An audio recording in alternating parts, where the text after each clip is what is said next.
Okay. இந்த வீடியோவில் நம்ம இப்போ என்ன பார்க்க போகிறோன்னா, நம்ம எக்ஸாம் ட்ரான்ஸ்ஃபர்ஸில் ஃபஸ்ட்டு செக்ஷன் 47 எக்ஸாம் ட்ரான்ஸ்ஃபர்ஸில் ஏர்லியர் ஃபோர் எக்ஸாம் ட்ரான்ஸ்ஃபர்ஸ் பார்த்துருந்தோம். At the beginning of the செஷன்லேயே பார்த்துருந்தோம். இப்போ என்ன பார்க்க போகிறோன்னா, அதர் எக்ஸாம் ட்ரான்ஸ்ஃபர்ஸ் அது 4 இல்லாமல் மிச்சம் என்னென்ன இருக்குது அப்படிங்கிறத பார்க்க போகிறோம்.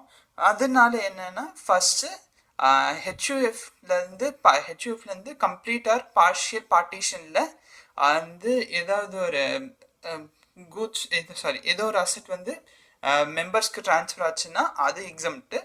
அப்புறம் ஏதோ ஒரு கிஃப்ட் இந்த அசெட் வந்து under written gift deed or gift will or inheritance, இது 3ல் எப்படி ட்ரான்ஸ்ஃபர் ஆச்சுனாலும் அது எக்ஸம்ப்ட்டு. அப்புறம் 3rd and 4th என்ன பார்த்துருந்தோம்னா 100% holding company to subsidiary or 100% subsidiary to 100% holding, இந்த 2 கம்பெனிஸ்க்கும் நடுவில் ஏதாச்சும் அசெட்ஸ் ட்ரான்ஸ்ஃபர் ஆயிருந்துச்சுன்னா அதுவும் எக்ஸம்ப்ட் அப்படின்னு பார்த்துருந்தோம். ப்ரொவைடட் அந்த கம்பெனிஸ்க்கு அந்த கம்பெனி இந்த ஹோல்டிங் க்ரைட்டீரியா வந்து 100% ஹோல்டிங் க்ரைட்டீரியாவும் 8 இயர்ஸ்க்கு அது சாட்டிஸ்ஃபை அது ட்ரான்ஸ்ஃபர் பண்ண அப்புறம் இந்த 8 இயர்ஸ் அது சாட்டிஸ்ஃபை பண்ணணும். ஆல்சோ இப்போ கேபிட்டல் அசட்டாக ட்ரான்ஸ்ஃபர் பண்ணுறாங்கன்னா அந்த கேபிட்டல் அசட்டை 8 இயர்ஸ்க்கு கேபிட்டல் அசட்டாக தான் வச்சுருக்கணும். அதோட நேச்சரை சேஞ்ச் பண்ணக்கூடாது. ஓகே, அதை வந்து ட்ரான்ஸ்ஃபர் பண்ணிக்கலாம். ஓகே, நம்ம நெக்ஸ்ட் இப்போ அதர் எக்ஸாம் ட்ரான்ஸ்ஃபர்ஸ்க்கு பார்க்கலாம். First transfer in case of a non resident இப்போ ஒரு அசட் ட்ரான்ஸ்ஃபர் பண்ணால் அது எந்தெந்த கேஸில் எக்ஸம்ப்ட்னு பார்க்கலாம்.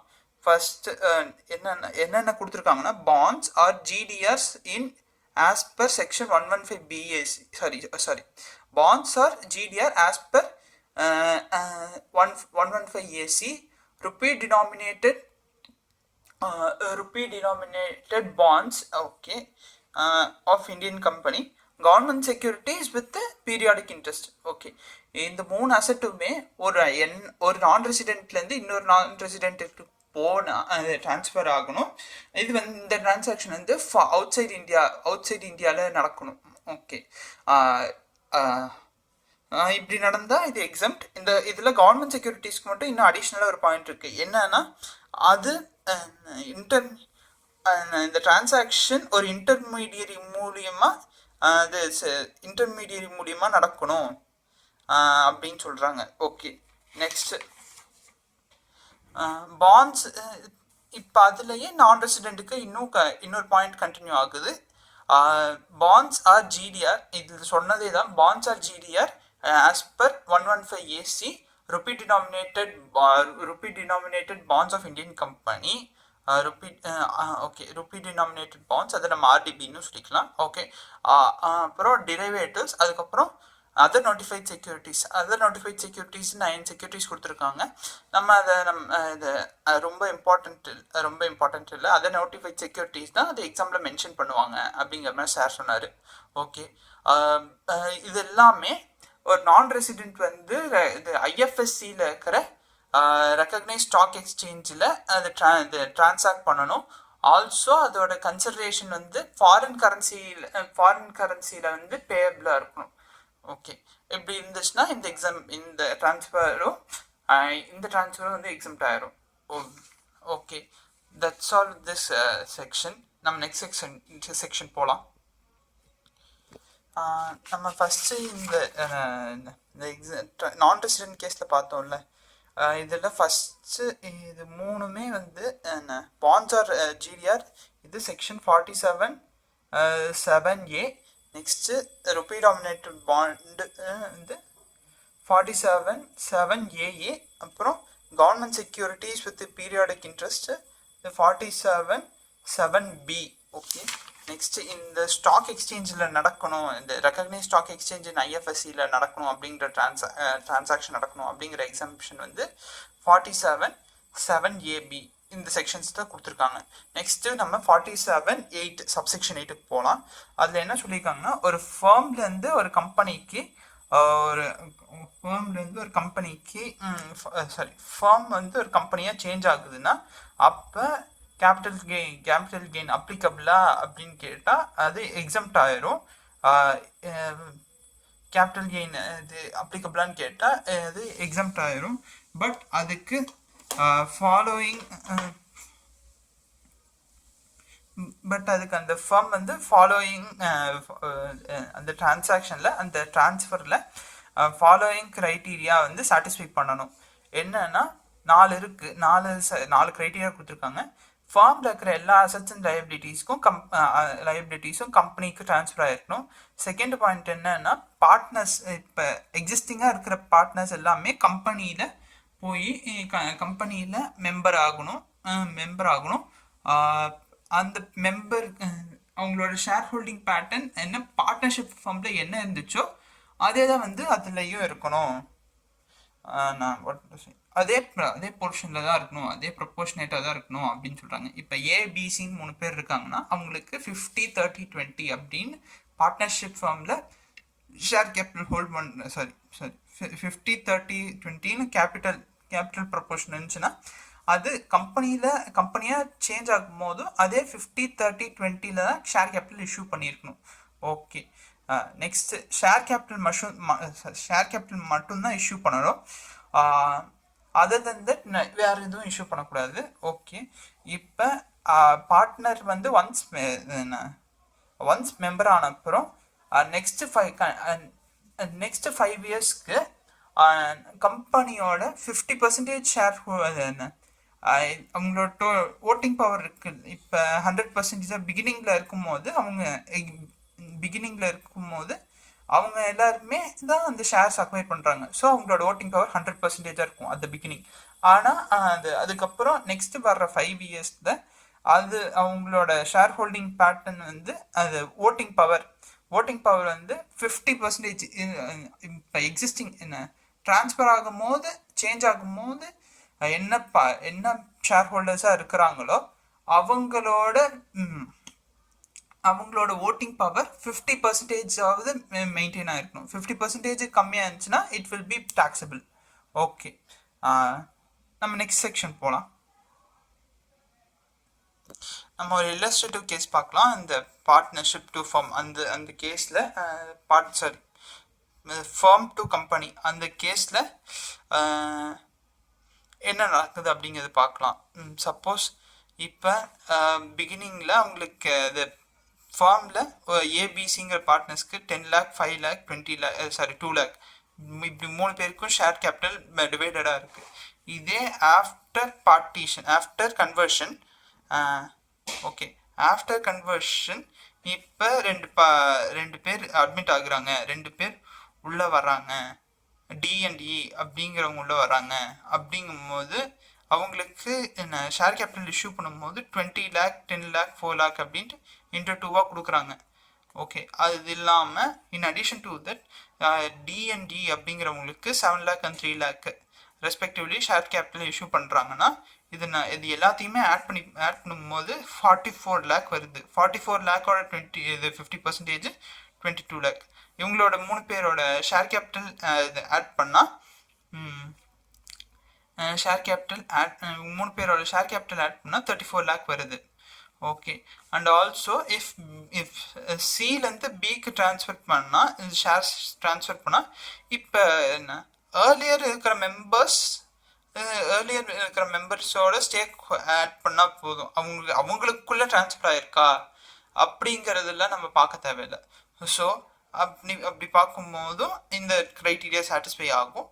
நம்ம நெக்ஸ்ட்டு இந்த 47(8)லேயே இன்னொரு பார்ட் இருக்குது, அது பார்க்கலாம். ஓகே, நெக்ஸ்ட்டு நம்ம 47(8)லேயே இன்னொரு பார்ட் இருக்குது, அதை நம்ம பார்க்கலாம். இப்போ ஃபஸ்ட்டு பாம்பே ஸ்டாக் எக்ஸ்சேஞ்ச் வந்து அசோசியேஷன் ஆஃப் பர்சனாக தான் இருந்துச்சு. அது வந்து கம்பெனியாக ட்ரான்ஸ்ஃபர் பண்ணாங்க. அந்த கேஸில் என்னாச்சுன்னா இன்கம் டேக்ஸ் ஆக்ட் இது வந்து எக்ஸம்ட் பண்ணிட்டாங்க. ஓகே, இது கம்பல்சரியாக சேஞ்ச் ஆச்சு. பாம்பே ஸ்டாக் எக்ஸ்சேஞ்ச் வந்து இது வந்து கம்பல்சரியாக நம்ம சேஞ்ச் பண்ணி ஆக்கணும் அப்படிங்கிறதுனால இது சேஞ்ச் ஆச்சு. ஓகே, இப்போது அதுக்கப்புறம் இப்போ மோத்திலால் ஓஸ்வால்னு ஒரு கம்பெனி வந்து பாம்பே ஸ்டாக் எக்ஸ்சேஞ்சில் ஃபஸ்ட்டு அசோசியேஷன் ஆஃப் பர்சனாக இருக்காங்க, அந்த ஏஓபியில் மெம்பராக இருக்காங்க. அவங்களுக்கு வந்து பிஎஸ்சிக்கு இந்த பிஎஸ்சி ட்ரான்ஸ்ஃபர் பிஎஸ்சி வந்து கம்பெனியாக சேஞ்ச் ஆகும்போது வாட் டு சே அவங்களுக்கு ஷேர்ஸ் இஷ்யூ பண்ணியிருப்பாங்க, அப்போ வந்து இது வந்து எக்ஸம்ட் ஆகிருக்கும். ஓகே. ஆல்சோ இப்போ ஃபர்தர் இந்த மோத்திலால் ஓஸ்வாலுங்கிற கம்பெனி ஷேர்ஸஸ் இது ஃபர்தர் ஆஃப்டர் கன்வர்ஷன் சேஞ்ச் பண்ணாங்கன்னா அதோட காஸ்ட் ஆஃப் மெம்பர்ஷிப் வந்து ஃபஸ்ட்டு இந்த ஷேர்ஸோட காஸ்ட் ஆஃப் அக்விசிஷன் என்னவாக இருக்கும்னா, ஃபஸ்ட்டு இந்த ஏஓபியில் ஜாயின் பண்ணும்போது என்ன பே பண்ணியிருப்பாங்களோ இந்த ப்ரோக்கரேஜ் மெம்பர்ஷிப்புக்கு என்ன பே மெம்பர்ஷிப் அக்வைர் பண்ணுறதுக்கு எவ்வளோ அவங்களுக்கு சார்ஜ் ஆகிருக்குமோ அதுதான் வந்து காஸ்ட் ஆஃப் அக்விசிஷனாக இருக்கும். சப்போஸ் 2001 to 2 5 crore இந்த மெம்பர்ஷிப் வந்து அக்வைர் பண்ணுறாங்கன்னா அதுதான் வந்து காஸ்ட் ஆஃப் அக்விசிஷனாக இருக்கும். ஓகே. இதே ட்ரேடிங் ரைட்டுக்கு காஸ்ட் ஆஃப் அக்விசிஷன் என்னென்னா நெல்லு தான். Okay, that's all with this section. நம்ம நெக்ஸ்ட் செக்ஷன் போவோம். சாரி கைஸ், இப்போ நான் ஒரு சின்ன மிஸ்டேக்காக ஒன்று சொல்லிட்டேன். 47 சப்செக்ஷன் 8 இந்த ஃபார்ம் டு கம்பெனி அந்த எக்ஸம்ஷனும் அப்புறம் பிஎஸ்சி எக்ஸம்ஷனும் 47(8) வரும்னு சொல்லிட்டேன். அது 47(8) இல்லை, 47(13). Sorry for the mistake. Okay, நம்ம நெக்ஸ்ட்டு டிஸ்கஷன் போகலாம். இப்போ நெக்ஸ்ட்டு நம்ம செக்ஷன் 47(14) பார்க்கலாம். Section 47 subsection 14. இதில் என்னென்னா ப்ரொப்ரைட்டர் வந்து அவர் இந்த கம்பெனியாக சேஞ்ச் ப்ரொப்ரைட்டர்ஷிப் வந்து கம்பெனியாக சேஞ்ச் ஆச்சுன்னா அது எக்ஸம்ஷன் அவைலபிளா அப்படிங்கிறத பார்ப்போம். இதுக்கும் வந்து இந்த 47 சப்செக்ஷன் 13 என்னென்ன எக்ஸம்ஷன்ஸ் இருந்துச்சோ அதே சிமிலர் எக்ஸம்ஷன்ஸ் அவைலபிள் தான். இது கண்டிஷன்ஸ் கண்டிஷன்ஸ் வந்து நம்ம சாட்டிஸ்ஃபை பண்ணணும். என்னென்ன ஃபஸ்ட்டு இந்த செகண்ட் பார்ட் இருக்குல்ல, பார்ட்னர்ஸ் வந்து ஷேர் ஹோல்டிங் வந்து அந்த சேம் ப்ரொப்போர்ஷனில் இருக்கணும் அப்படின்னு சொன்னாங்கல்ல. Other then that all other points will apply to the proprietorship.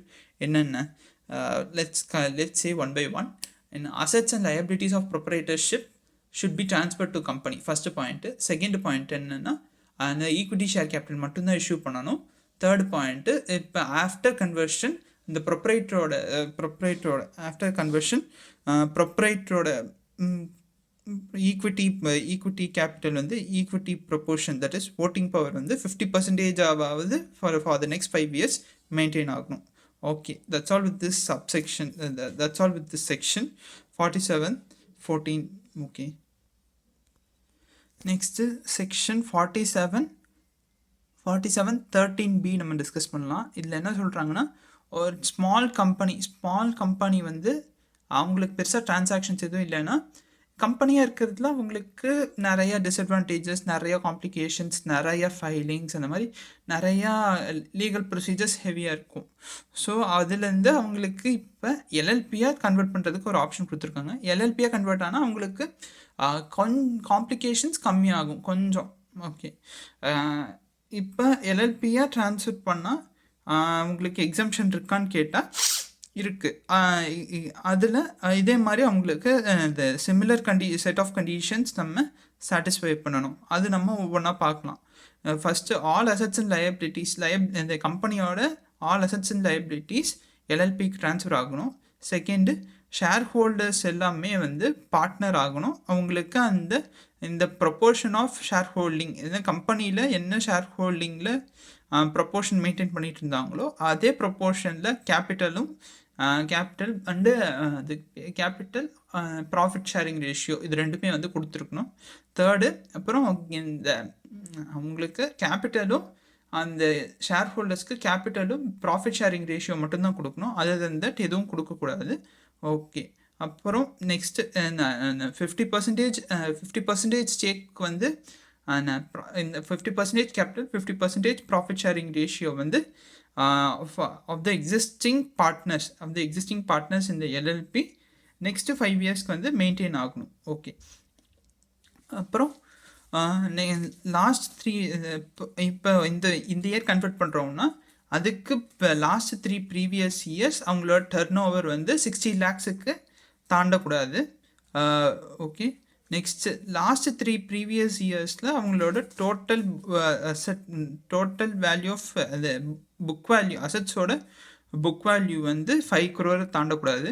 Okay, after conversion after conversion next 3 இயர்ஸ்க்கு அவங்க பார்ட்னர்ஸ்க்கு டைரெக்டாகவோ இன்டைரக்டாகவோ ரிசர்வ்ஸ் சர்ப்ளஸ் எந்த அமௌண்ட்டும் ட்ரான்ஸ்ஃபர் பண்ணக்கூடாது. Okay, that's all with this section. நம்ம நெக்ஸ்ட் செக்ஷன் போகலாம். ஓகே, நெக்ஸ்ட்டு இந்த ஆர்கனைசேஷனல் சேஞ்சஸ், அதாவது company to LLP, இது firm to company, proprietor to company, இதில் இந்த சேஞ்சஸ் நடக்கிறதுல ஏதாச்சும் இந்த கண்டிஷன் சாட்டிஸ்ஃபை பண்ணலைன்னா, இந்த கண்டிஷன் சாட்டிஸ்ஃபை பண்ணாமல் இது வயலேட் பண்ணுறாங்கன்னா, எந்த இயரில் வயலேஷன் நடக்குதோ அந்த வருஷத்தில் சக்ஸஸர் ஆர்கனைசேஷன் மேலே அந்த டேக்ஸ் வந்து லேவி பண்ணுவாங்க. ஓகே, இந்த எக்ஸம்ஷன் எவ்வளோ கிளைம் பண்ணியிருக்காங்களோ அது வந்து இது டேக்ஸ் பண்ணிடுவாங்க வயலேட் பண்ணுற இயரில். ஓகே, நம்ம நெக்ஸ்ட்டு செக்ஷன் 47 சப்செக்ஷன் 10B பார்க்கலாம். இதில் என்ன சொல்லியிருக்காங்கன்னா, ஒரு கம்பெனி இருக்குது, இப்போ அதானி போச்சுன்னு ஒரு கம்பெனி இருக்குது. அந்த கம்பெனியோட ப்ரிஃபரன்ஸ் ஷேர்ஸை வந்து நான் ஈக்விட்டி ஷேர்ஸாக எனக்கு கன்வெர்ட் பண்ணி கொடுக்குறாங்க அப்படிங்கிற பட்சத்தில் அது வந்து எக்ஸம்ட் ஆயிரும் அப்படிங்கிறாங்க. ஃபார் எக்ஸாம்பிள், இப்போ மிஸ்டர் பிபின்னு ஒரு பர்சன் இருக்கார். அவர் 1000 ஷேர்ஸ் வந்து ஹோல்டு பண்ணுறாரு. 2009 படி 2009 6th ஜூலை படி 1000 ஷேர்ஸ் வந்து 200 ருபீஸ்க்கு வாங்குறாரு. அந்த சமயத்தில் அவரோட காஸ்ட் ஆஃப் அக்விசிஷன் 2 லேக்காக இருக்குது. ஓகே, இந்த ப்ரீவியஸ் இயர் 22-23 1000 இந்த ப்ரிஃபரன்ஸ் ஷேர்ஸ் எல்லாம் 1700 ஈக்விட்டி ஷேர்ஸாக கன்வெர்ட் பண்ணுறாரு. ஓகே, அப்படின்னா இந்த கேஸில் இது வந்து எக்ஸம்ட் ஆயிரும். இது வந்து ட்ரான்ஸ்ஃபராக கன்சிடர் பண்ண மாட்டோம், அதனால கேபிட்டல் கெயின் எதுவும் வராது. ஓகே, நெக்ஸ்ட் இந்த ப்ரீவியஸ் இயர் 25-26 அவர் இந்த 1700 ஷேர்ஸையும் சேல் பண்ணுறாருன்னா, இப்போ அதோட டிரான்சாக்ஷன் வந்து என்ன, ஒரு ஷேரோட ப்ரைஸ் 500 இருக்குங்கிற பட்சத்தில் 1700 × 500 8,50,000 நமக்கு கன்சிடரேஷனாக இருக்கும். இதே காஸ்ட் ஆஃப் அக்விசிஷன் என்னவா இருக்கும்னா, இங்கே என்ன வாங்கி இந்த ப்ரிஃபரன்ஸ் ஷேர்ஸை அக்வயர் பண்ணுறதுக்கு என்ன கன்சிடரேஷன் பே பண்ணியிருக்கோமோ அதுதான் வந்து காஸ்ட் ஆஃப் அக்விசிஷனாக இருக்கும். ஸோ 2 lakhs தான் வந்து காஸ்ட் ஆஃப் அக்விசிஷனாக இருக்கும். இது ரெண்டையும் மைனஸ் பண்ணோம்னா 6,50,000 நமக்கு கெயினாக இருக்கும். இது வந்து லாங் டேர்ம் கேபிட்டல் கெயினா ஷார்ட் டேர்ம் கேபிட்டல் கெயினாங்கிறது நம்ம பீரியட் ஆஃப் ஹோல்டிங் வந்து ப்ரிஃபரன்ஸ் ஷேர்ஸ் எப்போ வாங்கினோமோ அப்போலேருந்து கேல்குலேட் பண்ணி அதோட நேச்சர் ஆஃப் கெயினை நம்ம ஒரு டிரைவ் பண்ணுவோம். இப்போ பார்த்தோம்னா 25-26 சேல் பண்ணியிருக்காங்க. 2009-10 பர்ச்சேஸ் பண்ணி 25-26 சேல் பண்ணியிருக்காங்கன்னா, இது வந்து 2 இயர்ஸ்க்கு மேலே இருக்குது. 2 இயர்ஸ் or 1 இயர்ஸ் அதுக்கு மேலேயே இருக்குது. ஸோ இது வந்து லாங் டேர்ம் கேபிட்டல் கெயினாக தான் இருக்கும். Okay, that's all with section 47-10B. நம்ம நெக்ஸ்ட்டு செக்ஷன் 47-10 பார்க்கலாம். ஓகே, நெக்ஸ்ட்டு 47 சப்செக்ஷன் 10 என்ன சொல்லியிருக்காங்கன்னா, இப்போ ஒரு கம்பெனியோட bonds, debenture stock, deposit certificate, இது நாலு கன்வெர்ட் பண்ணி அந்த கம்பெனியோட ஷேர்ஸ் ஆர் டிபென்ச்சர்ஸை இஷ்யூ பண்ணுறாங்கன்னா, இந்த 4லேருந்து கன்வெர்ட் பண்ணி இந்த ஷேர்ஸ் ஆர் டிபென்ச்சர்ஸாக வந்து கொடுத்தாங்கன்னா, அந்த கம்பெனியோட ஷேர்ஸ் ஆர் டிபென்ச்சர்ஸாகவே கொடுத்தாங்கன்னா அது வந்து நமக்கு அந்த ட்ரான்ஸ்ஃபர் வந்து நமக்கு எக்ஸம்ட் ஆயிரும். ஓகே, எக்ஸம்ட் ஆயிரும். அண்ட் ஆல்சோ ஃபர்தர் இந்த ஷேர் ஆர் டிபென்ச்சரை சேல் பண்ணும்போது காஸ்ட் ஆஃப் அக்விசிஷன் வந்து இந்த ஒரிஜினல் செக்யூரிட்டி நம்ம வாங்கணும், இந்த ஒரிஜினல் செக்யூரிட்டிக்கு காஸ்ட் ஆஃப் அக்விசிஷன் என்ன இருக்கோ அதுதான் வந்து இதுக்கும் காஸ்ட் ஆஃப் அக்விசிஷனாக இருக்கும். அண்ட் ஆல்சோ பீரியட் ஆஃப் ஹோல்டிங்கும் வந்து இது எப்போ அக்வயர் பண்ணமோ அதுலேருந்து தான் ஸ்டார்ட் ஆகும். இப்போ ப்ரீவியஸ் இயர் 2-3 டிஸ்கோ பாண்ட்ஸ் வந்து நான் 100 பாண்ட்ஸை வந்து 1000 per பாண்டுன்னு வாங்கினேன்னா நமக்கு காஸ்ட் ஆஃப் அக்விசிஷன் வந்து 1 lakh இருக்கும். ஓகே, ப்ரீவியஸ் இயர் 21-22 எனக்கு அதை கன்வெர்ட் பண்ணி 5,000 ஈக்விட்டி ஷேர்ஸ் கொடுக்குறாங்கன்னா இந்த சமயத்தில் இந்த கன்வர்ஷன் வந்து எக்ஸம்ட் ஆயிரும். ஓகே, அண்ட் ஆல்சோ 25-26 இதை சேல் பண்ணுறேன்னா 5,000 ஈக்விட்டி ஷேர்ஸையும் சேல் பண்ணுறேன்னா அது காஸ்ட் ஆஃப் அக்விசிஷன் இங்கே டிஸ்கோ பாண்ட்ஸ் நான் ஃபஸ்ட்டு அக்வயர் பண்ணும்போது என்ன இருந்துச்சோ அதுதான் வந்து காஸ்ட் ஆஃப் அக்விசிஷனாக இருக்கும். So 1 lakh would be the cost of acquisition. Period of holding consider பண்ணோம்னா ப்ரீவியஸ் இயர் 2-3லேருந்து 25-26 வரைக்கும் பார்த்தோம்னா 1 or 2 இயர்ஸ் அதை விடவே அதிகமாக இருக்குது. So what to say,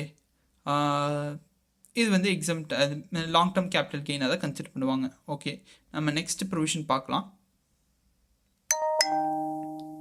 okay, நம்ம நெக்ஸ்ட்டு செக்ஷன் 47(7)(d) பார்க்கலாம். 47 சப்செக்ஷன் 7D பார்க்கலாம்.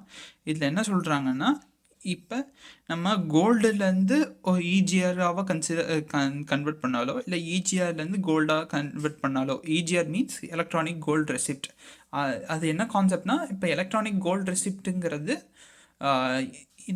நம்ம என்ன அது கோல்டு வந்து ட்ரேடபிள் ஃபார்ம்ஸில் மாற்றுறது. ட்ரேடபிள்னால் அந்த ஸ்டாக் எக்ஸ்சேஞ்சஸில் ட்ரேடபிள் ஃபார்மில் மாற்றுறதுக்கு பேர் தான் எலக்ட்ரானிக் கோல்டு ரெசிப்ட். ஓகே, அந்த மாதிரி கோல்டு அந்த கேஸில் gold to EGR or EGR to gold, இது ரெண்டுமே இந்த ரெண்டு கன்வர்ஷனுமே வந்து எக்ஸம்ட் ஆயிரும். And also cost of acquisition வந்து நமக்கு ப்ரீவியஸ் இன்ஸ்ட்ருமெண்ட் என்ன ஹோல்டு பண்ணுறோமோ அதுதான் வந்து கன்சிடர் பண்ணுவாங்க. அண்ட் ஆல்சோ இது பீரியட் ஆஃப் ஹோல்டிங்கும் வந்து ப்ரீவியஸ் இன்ஸ்ட்ருமெண்ட்டை எப்போ அக்வயர் பண்ணோமோ அதுலேருந்து கன்சிடர் பண்ணுவாங்க. ஓகே, இப்போ கோல்டு 100 grams நம்ம ஹோல்டு பண்ணுறோம். இது வந்து 1-2ல் வாங்குகிறோம். ஓகே, 22-23ல் இஜிஆரை கன்வெர்ட் பண்ணுறோன்னா அப்போ வந்து ட்ரான்ஸ்ஃபர்னு கன்சிடர் பண்ண மாட்டாங்க. எக்ஸாம் ட்ரான்ஸ்ஃபர், கேபிட்டல் கெயினும் அரைஸ் ஆகாது. ஓகே, இப்போ இந்த இஜிஆர் வந்து 25-26ல் சேல் பண்ணுறாங்கன்னா 5 lakhக்கு சேல் பண்ணுறாங்கன்னா காஸ்ட் ஆஃப் அக்விசிஷன் நமக்கு என்ன ப்ரீவியஸ் இயர் 1-2ல் என்ன அக்வயர் பண்ணோமோ அதுதான் காஸ்ட் ஆஃப் அக்விசிஷனாக இருக்கும். ஓகே, 30,000 இப்போ மைனஸ் பண்ணோம்னா 5 lakh minus 30,000 4,70,000. ஓகே, இந்த கேபிட்டல் கெயின் வந்து நம்ம கன்சிடர் பண்ணோம்னா 1-2லேருந்து கன்சிடர் பண்ணுவோம். 1-2லேருந்து 25-26 நம்ம கன்சிடர் பண்ணோம்னா இது மோர் தென் 2 years. ஸோ கேபிட்டல் கெயின் வந்து 4,70,000. ஓகே, நம்ம நெக்ஸ்ட் கான்செப்ட் போகலாம். நெக்ஸ்ட்டு நம்ம என்ன பார்க்க போகிறோம்னா அதர் எக்ஸம்ஷன்ஸ் என்னென்னங்கிறத பார்க்கலாம். இப்போ சாவரின் கோல்ட் பாண்ட்ஸ் வந்து நம்ம இது ட்ரான்ஸ்ஃபர் பண்ணோம்னா, அதாவது அதை நம்ம சேல் பண்ணோன்னா அது ஒரு இண்டிவிஜுவலாக இருக்கிற பட்சத்தில் அது எக்ஸம்ட் ஆயிரும், ப்ரொவைடட் இட் இஸ் சேலுங்கிறத விட ரிடம்ஷன். அதாவது ஆர்பிஐ பைபேக் பண்ணுது. அதாவது இந்த டேர்ம் முடியும் போது அந்த எஸ்ஜிபியோட பீரியட் எண்டிங்கில் அதை ரிடீம் பண்ணுறாங்கன்னா அது எக்ஸம்ட் ஆயிரும். Okay, next stock lending scheme. இதுக்கு ஒரு எக்ஸாம்பிள் பார்க்கலாம். ஸ்டாக் லெண்டிங் ஸ்கீம்னா இப்போ ஃபார் எக்ஸாம்பிள் இப்போ அதானி போர்ட்ஸோட ஷேரை ஒருத்தர் பிபிங்கிறவர் ஹோல்டு பண்ணுறாரு. அதை ஹோல்டு பண்ணுறாரு. இன்னொருத்தர் வந்து அது வந்து ப்ரைஸ் ட்ராப் ஆக போகுது. ஸோ இதை நம்ம ஷார்ட் செல் பண்ணிவிட்டு அதுக்கப்புறம் நம்ம ஃப்யூச்சரில் ப்ரைஸ் கம்மியாகும், அப்போதைக்கு வாங்கிடலாம் அப்படின்னு பிளான் பண்ணுறாரு. பட் இப்போ என்ன ஆகும்னா, பிபிங்கிறவர் ஷேர் ஹோல்டு பண்ணுறாரு, இன்னொரு பர்சன் எக்ஸ்ன்னு வச்சுக்கலாம். அந்த எக்ஸுங்கிற பர்சன் ஷார்ட் சேல் பண்ணாருன்னா வித்தின் சம் டேஸ் அவர் வந்து ஷேர்ஸை அவர் திரும்ப கொடுக்கணும் அந்த பர்சன்ஸுக்கு. யாருக்கு ஷார்ட் சேல் பண்ணாங்களோ அவங்களுக்கு டெலிவர் பண்ணணும். இப்போ எக்ஸுங்கிற பர்சன் சேல் பண்ணும்போது அவர் ஷேர்ஸை டெலிவர் பண்ணி ஆகணும். அதுக்கு பிபி இந்த ஷேர்ஸை ஹோல்டு பண்ணுற பர்சன்கிட்ட இருந்து ஷேர்ஸை வாங்கிடுவார். இப்போ 1000 ஷேர்ஸ் அவர் ஷார்ட் சேல் பண்ணார்னா 1000 ஷேர்ஸை வாங்கிடுவார், அதை செல்லருக்கு இது விற்றுருவார். இப்போ ஆனால் இங்கே ஆக்சுவலி என்ன நடந்திருக்குன்னா, பிபிங்கிறவர் அந்த எக்ஸுங்கிற பர்சனுக்கு அது ஷேர்ஸ் சேல் பண்ணலை, ஜஸ்ட் லெண்டு தான் பண்ணியிருக்கிறாரு.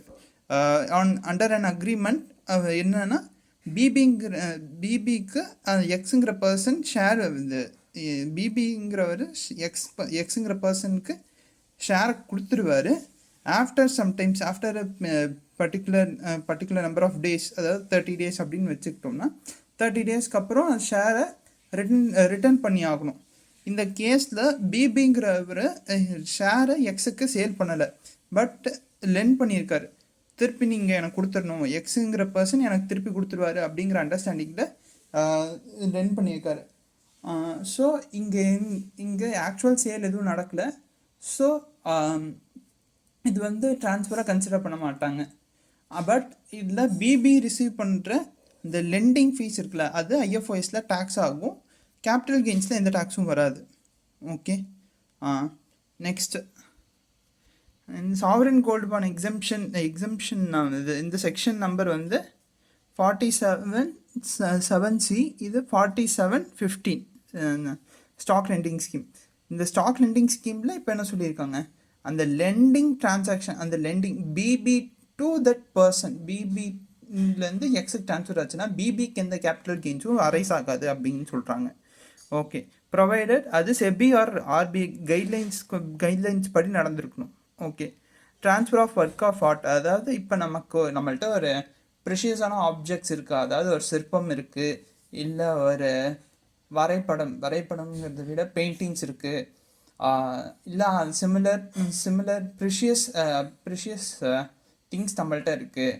அப்படிங்கிற பட்சத்தில் நம்ம அதை என்ன கவர்மெண்ட் யூனிவர்சிட்டிக்கோ இல்லை மியூசியம், நேஷ்னல் மியூசியம், இல்லை ஆர்ட் கேலரி, இல்லை இந்த மாதிரி சில நபர்களுக்கு, சில பர்சன்ஸுக்கு நம்ம ட்ரான்ஸ்ஃபர் பண்ணோம்னா அது நம்ம டொனேஷனுங்கிற மீனிங்கில் இல்லை, அது நமக்கு ஃபார் கன்சிடரேஷன் நம்ம ட்ரான்ஸ்ஃபர் பண்ணாலுமே அது வந்து எக்ஸம்ட் ஆயிரும் அப்படின்னு சொல்கிறாங்க. This is as per section 47(9).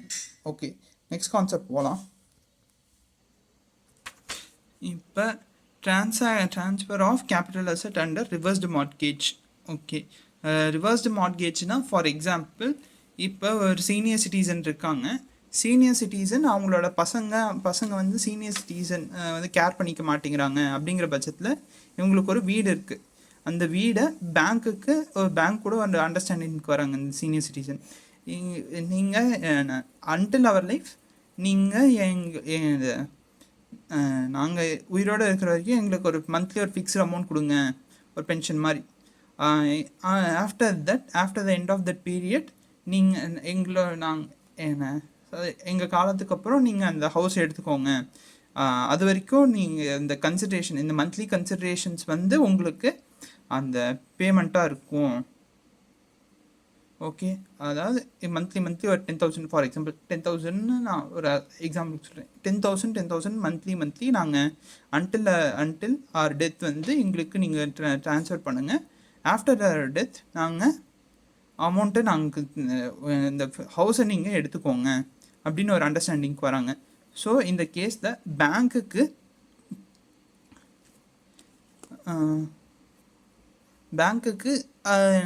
இந்த ஹவுஸ் ரிசீவ் பண்ணுற பட்சத்தில் அவங்களுக்கும் எந்த கேபிட்டல் கெயினும் பேங்க்குக்கும் அரைஸ் ஆகாது. ஏன்னா இது எக்ஸம்ட் ஆயிடுச்சு. ஆஸ் பர் செக்ஷன் 47(16) படி இது எக்ஸம்ட் ஆயிரும். ஸோ இது வந்து நாட் டேக்ஸபிள். அண்ட் ஆல்சோ இந்த அமௌண்ட் ஆஃப் லோன், இந்த மந்த்லி இன்ஸ்டால்மெண்ட்டை லோனாக கன்சிடர் பண்ணுவாங்க. இந்த அமௌண்ட் ரிசீவ் ஆகிற அமௌண்ட்டும் வந்து அந்த சீனியர் சிட்டிசன்ஸுக்கு எக்ஸம்ட் ஆயிரும்.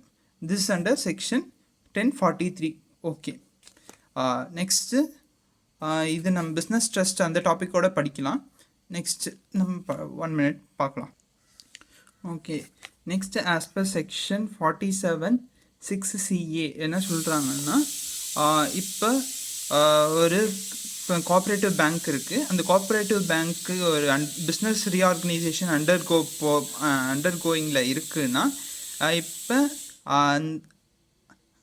இந்த ப்ரெடிசஸர் இப்போ எக்ஸிஸ்டிங்கில் இருக்கிற கோஆப்ரேட்டிவ் பேங்க்லேருந்து இப்போ ஃப்யூச்சரில் வரப்போகிற கோஆப்ரேட்டிவ் பேங்க்குக்கு ஏதாச்சும் கேபிட்டல் அசெட்ஸ் ட்ரான்ஸ்ஃபர் ஆச்சுன்னாலோ அது வந்து எக்ஸம்ட் ஆயிரும். அதாவது அந்த கோஆப்ரேட்டிவ் பேங்க் இந்த சமயத்தில் எய்தர் இன்னொரு கோஆப்ரேட்டிவ் பேங்க் எக்ஸிஸ்டிங்கில் இருக்கிற கோஆப்ரேட்டிவ் பேங்க் அது டெமாலிஷ் ஆகி இன்னொரு கோஆப்ரேட்டிவ் பேங்க் க்ரியேட் ஆகலாம், இல்லை அதுக்கு பதிலாக இன்னொரு பேங்கிங் கம்பெனி க்ரியேட் ஆகலாம்.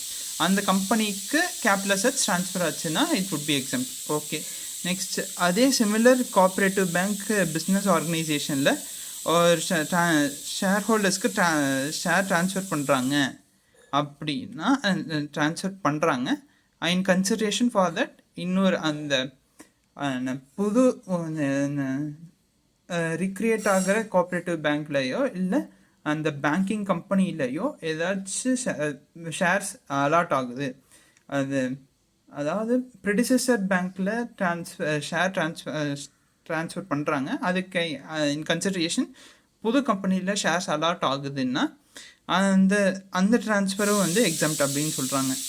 நெக்ஸ்ட்டு இப்போ this is as per section 47 CB. 47 CA is for transfer of capital asset.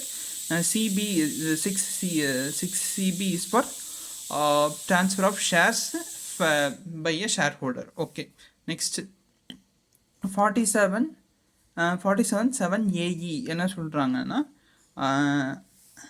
இப்போ India infrastructure finance company limited இந்த கம்பெனியோட ஒர்க் என்னென்னா ஏதோ பில்டிங்ஸ் கட்டுறது, இந்த பில்டிங்ஸ் கட்டுறது, ரோட்ஸ் கட்டுறது, அந்த மாதிரி இந்த இன்ஃப்ராஸ்ட்ரக்சர் ப்ராஜெக்ட்ஸ்லாம் எடுத்து பண்ணுறது. ஸோ இந்த கம்பெனி இன்னொரு கம்பெனி வந்து as per the what to C இங்கே நேம் பண்ணல, பட் அந்த கம்பெனிக்கு நேம் ஆகிருக்கும். இந்த ஐஏஎஃப்சிஎல்க்கு ஃபினான்ஸ் பண்ணுறது, பில்டிங் கன்ஸ்ட்ரக்ஷனுக்கு, இந்த இன்ஃப்ராஸ்ட்ரக்சர் பர்பஸ்க்கு ஃபினான்ஸ் பண்ணுறதுக்கு இன்னொரு கம்பெனி இருக்கும். அந்த கம்பெனிக்கு ஐஏஎஃப்சிஎல் கேபிட்டல் அசெட்ஸ் ட்ரான்ஸ்ஃபர் பண்ணாங்கன்னா இட் வுட் பி எக்ஸம்ட் அப்படின்னு சொல்கிறாங்க. ஓகே, நெக்ஸ்ட் நம்ம பார்க்கலாம். இப்போ ஒரு சென்ட்ரல் கவர்மெண்ட் அப்ரூவ் பண்ண ஒரு பிளானில் ஒரு பப்ளிக் செக்டார் கம்பெனி இன்னொரு பப்ளிக் செக்டார் கம்பெனிக்கு இது கேபிட்டல் அசெட்ஸ் ட்ரான்ஸ்ஃபர் பண்ணாலோ இல்லை அது பப்ளிக் செக்டார் கம்பெனி இன்னொரு பப்ளிக் செக்டார் கம்பெனிக்கோ இல்லை சென்ட்ரல் கவர்மெண்ட்டுக்கோ இல்லை ஸ்டேட் கவர்மெண்ட்டுக்கோ ஏதாவது ஒரு கேபிட்டல் அசெட்ஸ் ட்ரான்ஸ்ஃபர் பண்ணால் அந்த ட்ரான்ஸ்ஃபரை வந்து எக்ஸம்ட் ஆயிரும் அப்படின்னு சொல்கிறாங்க. Okay, this is as per section 47 7AF. Okay, next நம்ம செக்ஷன் 47 18 பார்க்கலாம். அதுக்கு ஃபஸ்ட்டு ஒரு எக்ஸாம்பிள் பார்க்கலாம். கோட்டக் மஹிந்திரா மியூச்சுவல் ஃபண்ட் கம்பெனின்னு ஒரு கம்பெனி இருக்குது. அதில் ஸ்கீம் ஏ, ஸ்கீம் பி அப்படின்னு 2 ஃபண்ட்ஸ் இருக்குது. ஸோ இந்த 2 ஃபண்டுமே வந்து கன்சாலிடேட்டிங் ஸ்கீம்னு சொல்லுவாங்க. ஓகே, இது ரெண்டு ஸ்கீம் இருக்குது. இது ரெண்டுமே மர்ஜ் ஆகி ஸ்கீம் சின்னு ஒரு ஸ்கீம் வருது.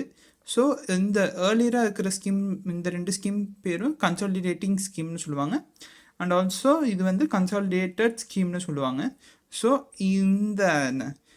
இப்போ ஒரு ஷேர் ஹோல்டர் இது ரெண்டில் ஏதாவது ஒரு ஷேர்ஸை ஹோல்டு பண்ணியிருந்தார் அப்படின்னா, இந்த யூனிட்ஸ் NAV யூனிட்ஸ் இது ரெண்டில் ஏதாவது ஒன்று ஹோல்டு பண்ணியிருந்தார் அப்படின்னா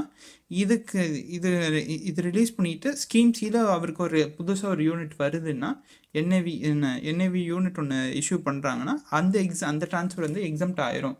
ப்ரொவைடர் இந்த 2 ஸ்கீம் ஏ, ஸ்கீம் பி இது ரெண்டுமே வந்து சிமிலர் ஸ்கீமாக இருக்கணும். அண்ட் ஆல்சோ இதுலேருந்து ரிசல்ட் அவுட் ஆகிற ஸ்கீம் வந்து இந்த ஸ்கீம்ஸோட சிமிலர் நேச்சராக இருக்கணும். ஃபார் எக்ஸாம்பிள், இப்போ equity first A also equity oriented scheme, B also equity oriented scheme, and இது ரெண்டுமே மர்ஜ் ஆகி சியும் வந்து ஈக்விட்டி ஓரியன்டட் ஸ்கீமாக இருந்துச்சுன்னா இது எக்ஸம்ட்டு. ரெண்டுமே டெப்ட் ஓரியன்டாக இருந்து மர்ஜிங் ஸ்கீம் வந்து டெப்ட் ஓரியன்டாக இருந்துச்சுன்னா இதுவும் எக்ஸம்ட் ஆயிரும். பட் இன்கேஸ் ஏ வந்து ஈக்விட்டி, பி வந்து டெப்ட் ஓரியன்ட் அப்படி இருந்துச்சுன்னா ரெண்டும் மர்ஜ் ஆகி ஈக்விட்டி ஓரியன்ட் ஸ்கீமாக இருந்துச்சுன்னா it would be taxable. Okay, in this case previous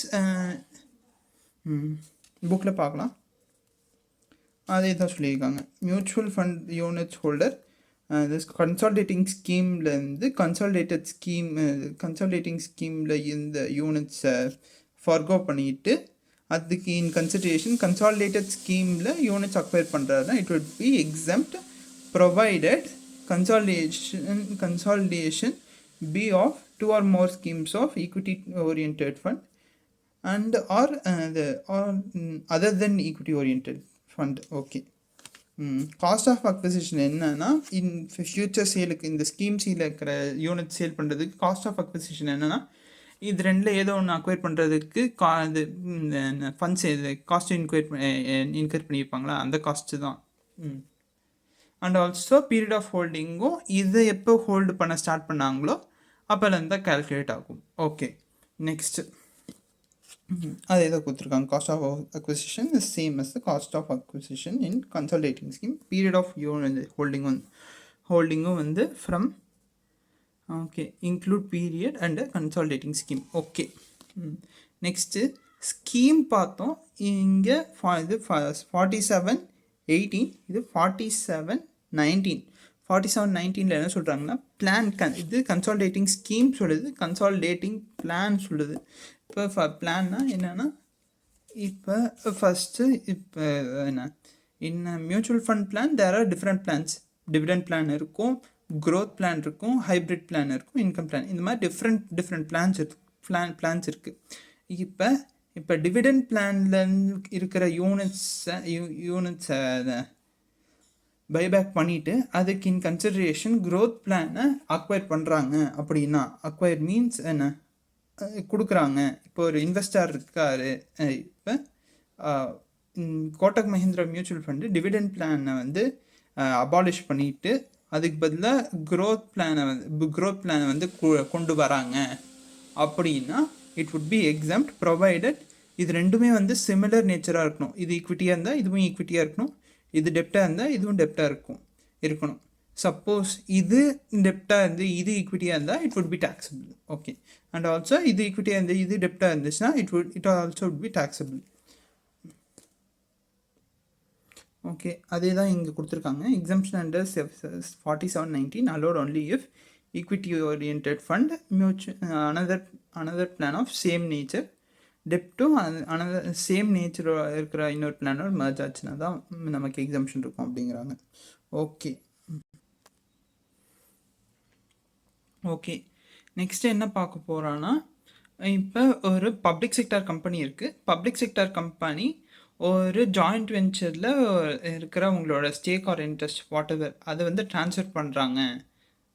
அதுக்கு கன்சிடரேஷனாக ஃபாரின் கவர்மெண்ட் கிட்டேருந்து ஒரு கம்பெனியோட ஷேர்ஸ், அதாவது என்ன ஃபாரின் கவர்மெண்ட் கிட்டேருந்து இந்தியாவுக்கு வெளியில் இன்கார்பரேட் ஆகிருக்கிற கம்பெனியில் ஷேர்ஸ் ஏதாச்சும் ரிசீவ் பண்ணியிருந்தாங்கன்னா it would be exempt. What to say simply to put it simply ஒரு பப்ளிக் செக்டார் கம்பெனி இருக்குது. அது வந்து இந்த ஜாயிண்ட் வெஞ்சரில் இருக்கிற இன்ட்ரெஸ்ட்டை ட்ரான்ஸ்ஃபர் பண்ணி அதுக்கு பதிலாக இன்னொரு ஃபாரின் கவர்மெண்ட் கிட்டேருந்து அங்கே இன்கார்பரேட் ஆகிருக்கிற ஒரு ஒரு கம்பெனியோட ஷேர்ஸை ரிசீவ் பண்ணாங்கன்னா இட் would be exempt அப்படின்னு சொல்கிறாங்க. ஓகே. ஜாயிண்ட் வெஞ்சர்னால் ஒரு பிஸ்னஸ் என்டிட்டி, அது வந்து சென்ட்ரல் கவர்மெண்ட் வந்து நோட்டிஃபை பண்ணுவாங்க அப்படின்னு சொல்கிறாங்க.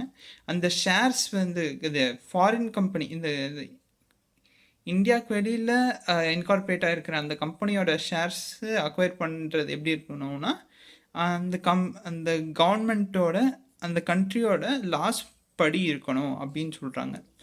Okay. That's all with the provisions of the section 47 exempt transfers. இதில் நம்ம மோஸ்ட்லி நம்ம ஞாபகம் வச்சுக்கணுன்னா காஸ்ட் ஆஃப் அக்விசிஷன் படி ப்ரீவியஸ் இன்ஸ்ட்ருமெண்ட் என்ன ஹோல்டு பண்ணுறோமோ அதுதான் வந்து நமக்கு இது ஒன்று ப்ரீவியஸ் இன்ஸ்ட்ருமெண்ட்டுக்கு என்ன காஸ்ட் நடந்திருக்கோ, இல்லை ப்ரீவியஸ் ஓனருக்கு எவ்வளோ காஸ்ட் நடந்திருக்கும், அது காஸ்ட் இன்கர் ஆகிருக்கோ அதுதான் காஸ்ட் ஆஃப் அக்விசிஷன் அப்படிங்கிறாங்க. அண்ட் பீரியட் ஆஃப் ஹோல்டிங்கும் வந்து ப்ரீவியஸ் இன்ஸ்ட்ருமெண்ட் எப்போ அக்வயர் பண்ணுறோமோ அது ப்ரீவியஸ் ஓனர்கிட்ட இருக்கோ இல்லை கரண்ட் ஓனர் அவர்கிட்டேருந்து ட்ரான்ஸ்ஃபர் ஆகுதோ அந்த ப்ரீவியஸ் இன்ஸ்ட்ருமெண்ட் எப்போலேருந்து ஹோல்டு பண்ண ஸ்டார்ட் பண்ணுறோமோ அப்போலேருந்து தான் வந்து அப்போ இருந்து ஸ்டார்ட் பண்ணிக்கணும் ஃப்யூச்சர் சேல் இது பண்ணுறோன்னா. Okay, that's all with the provisions of section 47. Thank you for watching this video. Have a good day.